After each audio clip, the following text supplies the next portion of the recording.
नमस्कार। हिंदी साहित्य जगत में आप सभी का स्वागत है। आज हम जिस विषय को पढ़ने जा रहे हैं वह है वाक। वाक जो हमारी हिंदी की पाठ्य पुस्तक क्षितिज भाग 1 में काव्यखंड में संकलित है और जिसकी कवित्री हैं ललदयद। कश्मीरी भाषा की लोकप्रिय संत कवित्री ललदयद ही रही हैं। सर्वप्रथम कवित्री के परिचय से अवगत हो जाते हैं। ललदयद श्रीनगर के पामपोर के पास सिमपुरा में लगभग 1320 ईस्वी में कश्मीरी भाषा की प्राचीन एवं लोकप्रिय कवित्री ललदयद का जन्म हुआ था। कवित्री के जीवन के बारे में वैसे तो विशेष प्रामाणिक जानकारी उपलब्ध नहीं है, लेकिन किंवदंतियों और जनश्रुतियों में इन्हें लल्लेश्वरी, ललारिक आदि नामों से भी जाना जाता है। इनका देहांत सन 1391 के आसपास हुआ माना जाता है। वैसे तो कवित्री ललदयद का कोई प्रामाणिक काव्य नहीं है। ललदयद की काव्य शैली को वाक कहा जाता है। जिस तरह हिंदी में कबीर के दोहे, मीरा के पद, तुलसी की चौपाई और रसखान के सवैये प्रसिद्ध है, उसी तरह इनके वाक भी प्रसिद्ध हैं। अपने वाकों के जरिए उन्होंने जाति और धर्म की संकीर्णताओं से ऊपर उठकर भक्ति के ऐसे रास्ते पर चलने पर जोर दिया जिसका जुड़ाव जीवन से हो। उन्होंने धार्मिक आडंबरों का विरोध किया और प्रेम को सबसे बड़ा मूल्य बताया। उनकी भक्ति भावना आम लोगों के जीवन से जुड़कर ही विकसित होती है। वह भक्ति के रास्ते पर चलने पर जोर देते हुए प्रेम को अत्यधिक महत्वपूर्ण बताती हैं। उन्होंने कबीर की तरह ही धार्मिक आडंबरों को अपनी वाकों में छिन्न भिन्न किया है। वे अपने प्रभु को पाने की प्रबल इच्छा को प्रेम का माध्यम मार्ग अपनाकर ही पूरा करना चाहती हैं। लोक जीवन के तत्वों से प्रेरित ललदयद की रचनाओं में तत्कालीन पंडिताऊ भाषा, संस्कृत और दरबार के बोझ से दबी फारसी के स्थान पर जनता की सरल भाषा का प्रयोग हुआ है। यही कारण है कि उनकी रचनाएं सैकड़ों सालों से कश्मीरी जनता की स्मृति और वाणी में आज भी जीवित हैं। वे आधुनिक कश्मीरी भाषा का प्रमुख स्तंभ मानी जाती हैं। विद्यार्थियों को भक्ति काल की व्यापक जनचेतना और उसके अखिल भारतीय स्वरूप से परिचित कराने के उद्देश्य से यहाँ ललदयद के 4 वाकों का हिंदी अनुवाद प्रस्तुत किया जा रहा है। पहले वाक में ललदयद ने ईश्वर प्राप्ति के लिए किए जाने वाले अपने प्रयासों की व्यर्थता की चर्चा की है तथा ईश्वर के पास जाने की अपनी तीव्र उत्कंठा को भी अभिव्यक्त किया है। दूसरे वाक में ललदयद ने बाह्य आडंबरों का विरोध करते हुए जाति और धर्म की संकीर्णताओं पर करारा प्रहार किया है। उनका मानना है कि अंतःकरण के संभावी होने पर ही ज्ञान और ईश्वर प्राप्ति का द्वार खुलता है। इस द्वार तक पहुँचने के लिए अहंकार का त्याग और इंद्रियों को नियंत्रण में रखने की आवश्यकता होती है, क्योंकि अंतःकरण से संभावी होने पर ही मनुष्य की चेतना व्यापक हो सकती है। दूसरे शब्दों में इस मायाजाल में कम से कम लिप्त होना चाहिए। तीसरे वाक में कवित्री के आत्मालोचन की अभिव्यक्ति है। वे अनुभव करती हैं कि भवसागर से पार जाने के लिए सद्कर्म ही सहायक होते हैं। इस वाक में उन्होंने जीवन की जटिलता और गुरु के महत्व को भी बताया है। साधना की सीधी राह पर चलते हुए आत्मलोचन का द्वार खुल सकता है। जीवन सागर को पार करने के लिए यही तरीका अपनाना पड़ता है। चौथे वाक में ललदयद ने समाज में हर तरफ फैली धार्मिक संकीर्णता का विरोध किया है। उनके अनुसार ईश्वर इस संसार में सर्वव्यापक है और प्रत्येक प्राणी में समाया हुआ है। मनुष्य मनुष्य के बीच भेद करने पर ईश्वर की प्राप्ति नहीं हो सकती। स्वयं को जानने के बाद ही हम ईश्वर को जान सकते हैं। यहाँ उन्होंने भेदभाव का विरोध करते हुए आत्मज्ञान को ही सच्चा ज्ञान माना है। पहला वाक। रस्सी कच्चे धागे की खींच रही मैं नाव, जाने कब सुन मेरी पुकार, करे देव भवसागर पार। पानी टपके कच्चे सकोरे, व्यर्थ प्रयास हो रहे मेरे। जी में उठती रह हुक, घर जाने की चाह है घेरे। कवित्री ने अपने इस वाक में संसार को सागर और जीवन को नाव का प्रतीक माना है। उन्होंने अपने जीवन को मिट्टी से बना कच्चा सकोरा भी कहा है। इसके माध्यम से वो अपनी सद्गति चाहती हैं, इस संसार से पार होना चाहती हैं। वाक का अर्थ समझ लेने से पहले हम जान लेते हैं कि वाक होते क्या हैं। वाक एक गेय रचना है। वाणी शब्द या कथन, यह 4 पंक्तियों में बद्ध कश्मीरी शैली की गेय रचना होती है। अर्थात सभी में 4-4 पंक्तियाँ अवश्य आएंगी। ये 4 पंक्तियों में बद्ध होती है और गेय शैली है। अगर हम चाहें तो इसे गा भी सकते हैं। इसे क्या कहेंगे? वाक। ठीक है। देखो वाक की पहली पंक्ति, रस्सी कच्चे धागे की खींच रही मैं नाव, जाने कब सुन मेरी पुकार, करे देव भव सागर पार। इसमें कवित्री अपने जीवन रूपी सागर को पार करने के लिए और अपने आराध्य ईश्वर से मिलने के लिए अपने शरीर रूपी नाव को कच्ची रस्सी के सहारे खींच रही है। खींच रही मैं नाव, तो यानी शरीर रूपी नाव। अब उसने अपने शरीर को क्या मान लिया है? नाव मान लिया है। पानी टपके कच्चे सकोरे। कच्चा सकोरा क्या होता है? सकोरा एक मिट्टी का बर्तन होता है। मिट्टी का बर्तन जैसे कुम्हार घड़ा, सकोरा, कुल्हड़ कुछ भी बनाता है तो उसके बाद क्या करता है? उसको पकाता है। जब तक उसको पकाएगा नहीं तब तक वो कच्चा रहेगा, और कच्चा रहेगा तो उसमें मजबूती नहीं आएगी, वो कमज़ोर होगा। तो पानी टपके कच्चे सकोरे, व्यर्थ प्रयास हो रहे मेरे। अब वो क्या कह रहा है? जिस तरह किसी कच्चे घड़े में, कच्चे सकोरे में अगर हम पानी डाल देंगे, जब उसमें मजबूती नहीं आई, वो कमज़ोर है, तो क्या होगा?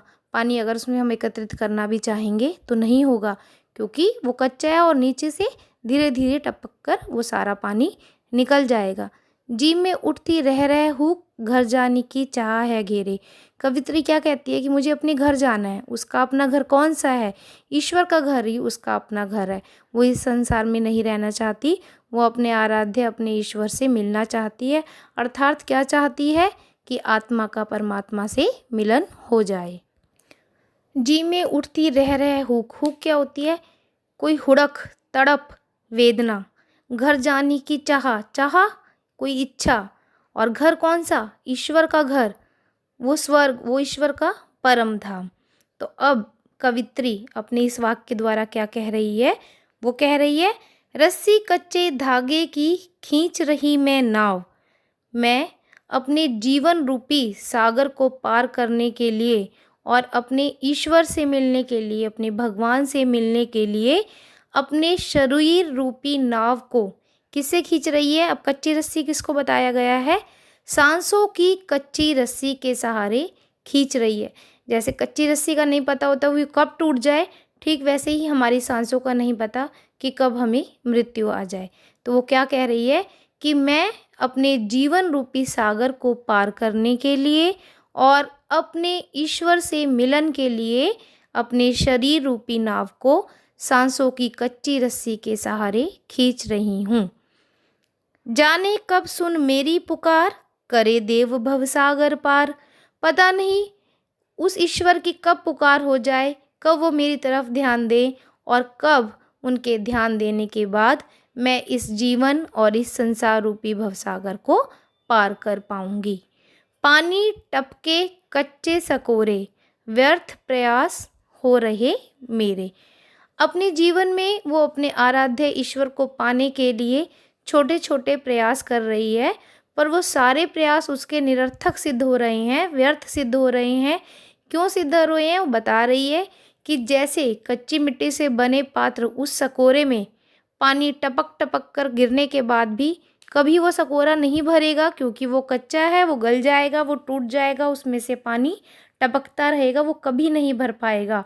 वह कच्चा होने के कारण गल जाता है, उसमें छेद हो जाता है, तो पानी कैसे उसमें ठहरेगा? नहीं इकट्ठा हो पाएगा ना। और जब पानी इकट्ठा नहीं हो पाएगा तो जिसने उस सकोरे को भरना चाहा है वो अपनी उस सकोरे के जल द्वारा प्यास भी नहीं बुझा पाएगा। ठीक वैसे ही कवित्री कह रही है कि मेरी समझ में कच्चापन है, या मेरे भगवान को प्राप्त करने के जो उपाय मैंने सोचे हैं उनमें कच्चापन है, यानी वो इतनी विकसित नहीं है, उनमें समझ का अभाव है।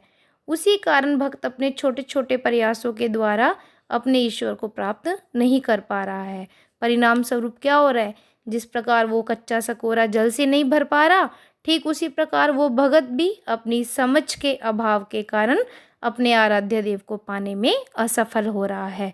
कवित्री के मन में बार बार एक ही हुक उठती है, एक ही इच्छा उठती है, एक ही तड़प, एक ही वेदना उठती है कि कब वो इस नश्वर संसार को छोड़कर अपने आराध्य के पास, अपने प्रभु के पास पहुंच जाएगी और उसे इस सारे सांसारिक कष्टों से मुक्ति मिल जाएगी।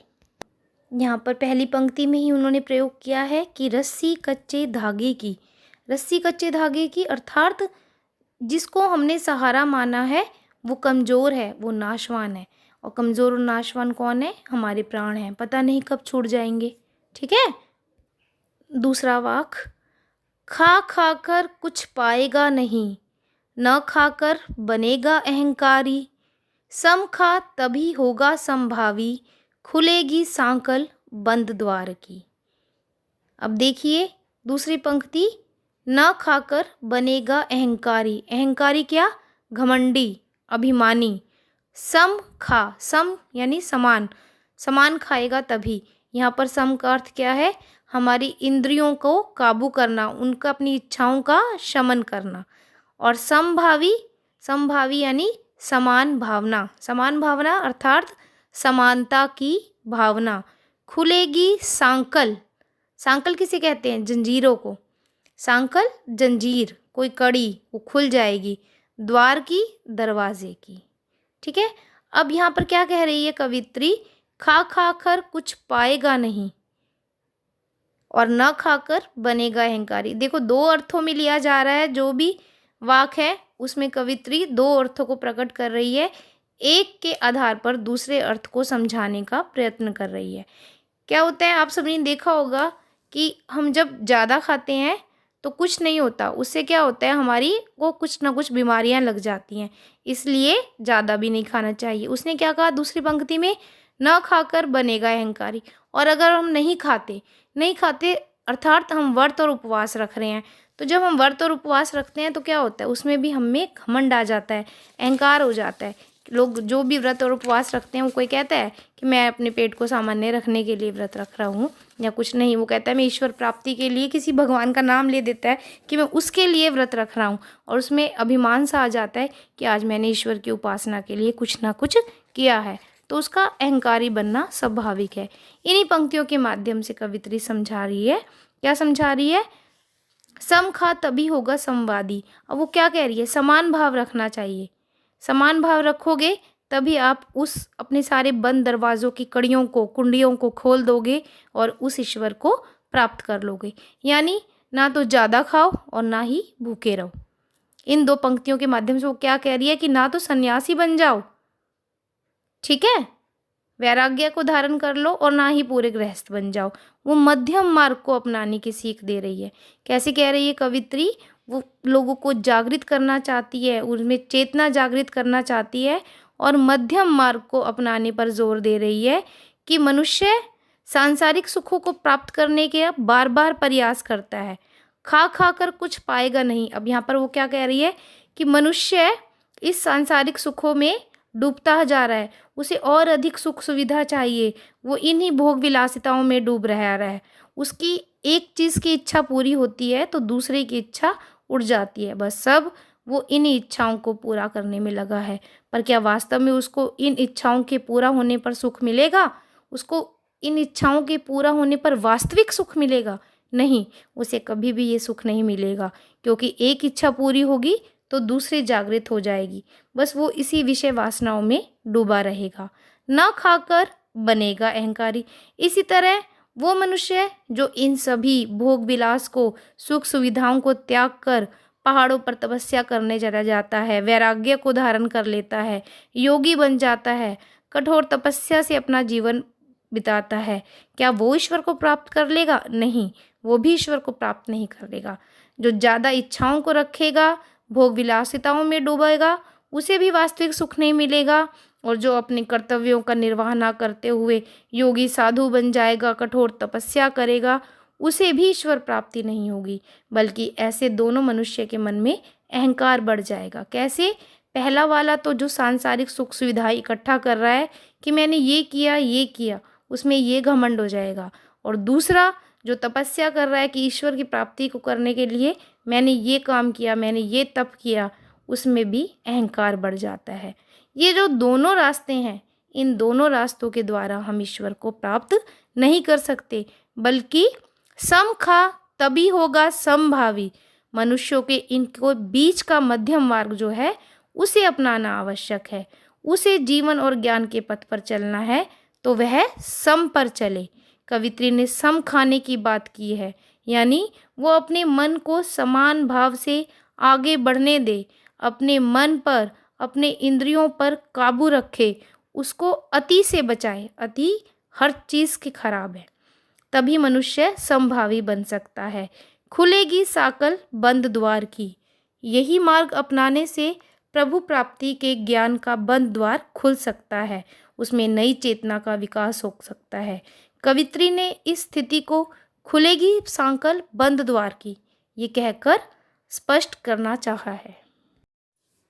तीसरा वाक, आई सीधी राह से गई न सीधी राह, सुषुम सेतु पर खड़ी थी बीत गया दिन आहा, जेब टटोली कौड़ी ना पाई, मांझी को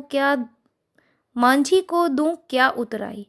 अब देखो, मैंने क्या बताया था अभी आपको कि इसमें जो कवित्री ललदद है वो अब एक ही बात में दो बातों को कह रही हैं, आपको समझा रही हैं सीधा। कैसे? आई सीधी राह से, सीधी राह यानी सीधा रास्ता, गई ना सीधी राह यानी सीधे रास्ते से तो आए हैं पर सीधे रास्ते से जा नहीं रहे हैं। सुषुम सेतु पर खड़ी थी बीत गया दिन आहा।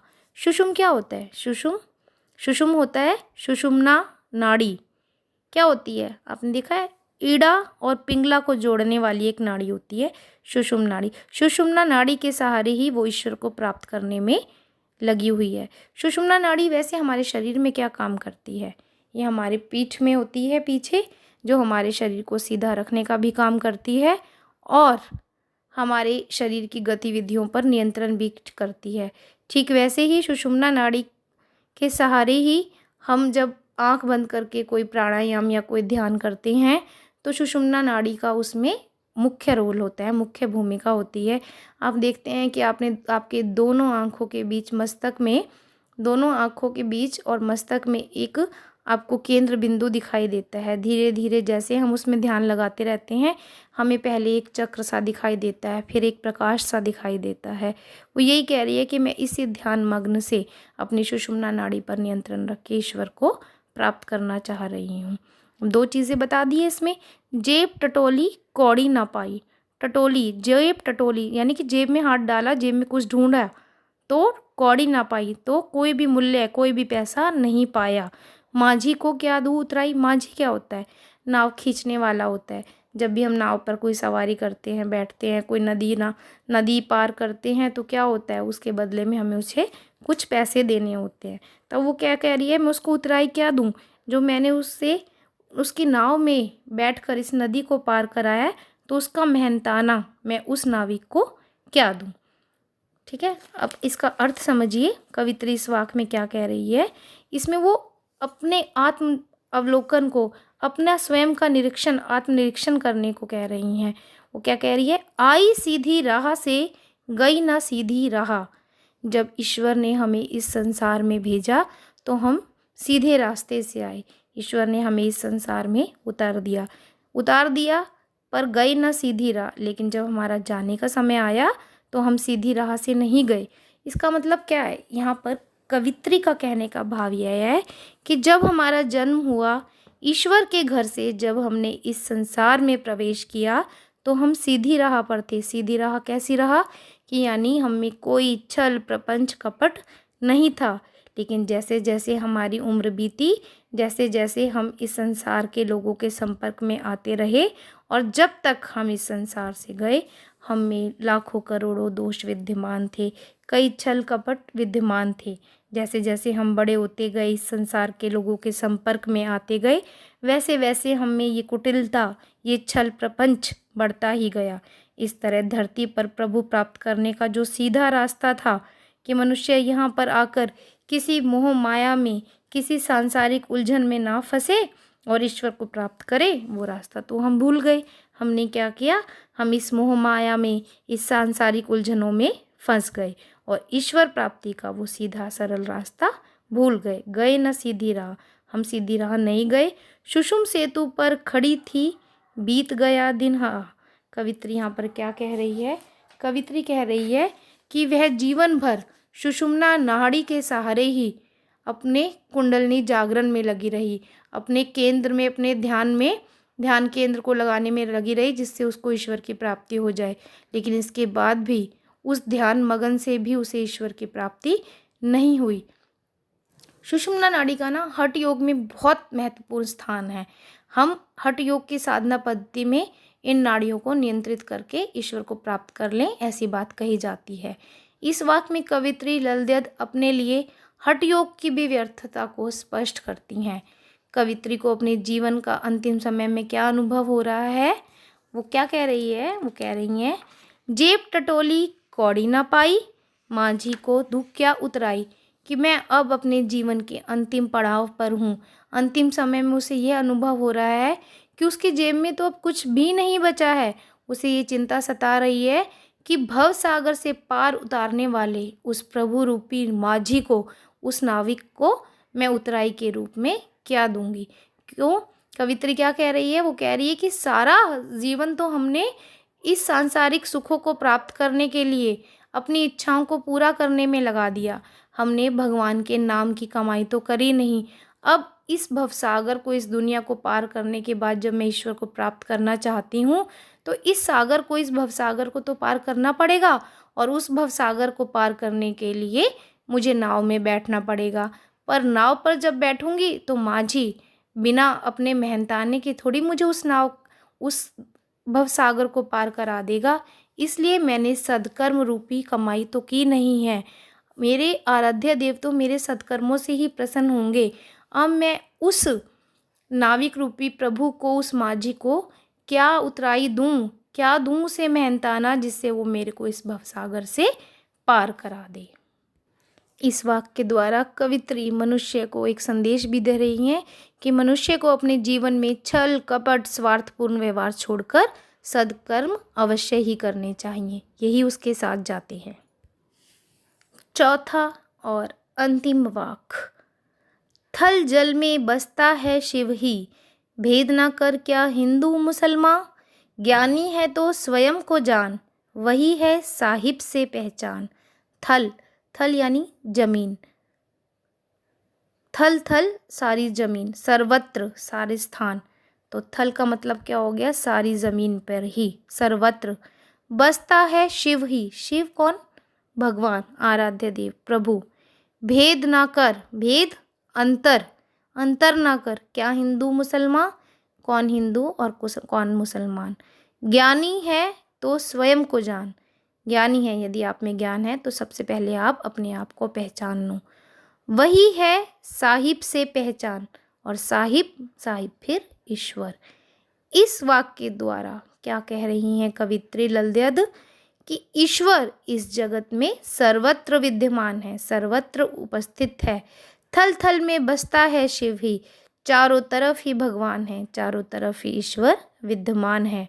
भेद ना कर क्या हिंदू मुसलमान, तुम उसके स्वरूप में कोई भेद नहीं करो। वो ईश्वर सब में समाया हुआ है, कण कण में है। वह धर्म के नाम पर ईश्वर को अलग अलग मानने वालों को समझा रही हैं कि क्या हिंदू या क्या मुसलमान, हिंदू या मुसलमान हो जाने के कारण ईश्वर नहीं बदलता। सभी मनुष्यों का धार्मिक आधार हिंदू और मुसलमान, इस भेदभाव को त्याग दो, सच को जानो। ज्ञानी है तो स्वयं को जान, सच को जानो। तुम जब अपने आप को पहचान जाओगे तो ईश्वर को भी पहचान जाओगे कि ईश्वर ने केवल और केवल इंसान बनाया है, कोई जाति, कोई धर्म, कोई संप्रदाय नहीं बनाया।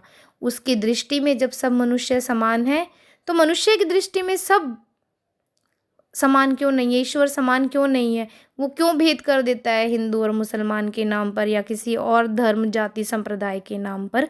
ईश्वर भी एक है और ईश्वर की नज़र में हम सब प्राणी भी एक है। भेद ना कर क्या हिंदू और मुसलमान में कोई भेद मत करो। ज्ञानी है तो स्वयं को जान, पहले अपने आप को जानो, पहले अपने आप में विचारो, अपना आत्मनिरीक्षण करो, सच को जानो कि ईश्वर क्या है। ईश्वर भी एक है। ईश्वर को प्राप्त करने से पहले मनुष्य को अपनी पहचान कर लेनी चाहिए, और जब मनुष्य जान गया कि मैं कौन हूँ और ये सारा संसार कौन है, इनमें क्या फ़र्क है, कोई अंतर नहीं, तो वो ईश्वर को भी पहचान लेगा। उसको ईश्वर को पहचानने में आसानी हो जाएगी। वही है साहिब से पहचान, कि मनुष्य जब अपनी आत्मा के बारे में जान लेता है तो उसे समझ आ जाता है कि उसका ईश्वर तो उसके अंदर ही समाया हुआ है और वो ईश्वर सब में ही है, इसलिए उनमें कोई फ़र्क नहीं है। यहाँ पर क्या, इस वाक्य में उन्होंने ईश्वर की सर्वव्यापकता का प्रतिपादन किया है कि ईश्वर सब जगह विद्यमान है। फिर दूसरी पंक्ति में उन्होंने क्या कहा कि हिंदू और मुसलमान जैसे धार्मिक भेदों से परे होकर सद्भावना में हमें रहना चाहिए। कवित्री के अनुसार ईश्वर से पहचान करने से पूर्व व्यक्ति को स्वयं से आत्म साक्षात्कार करना आवश्यक है। धन्यवाद।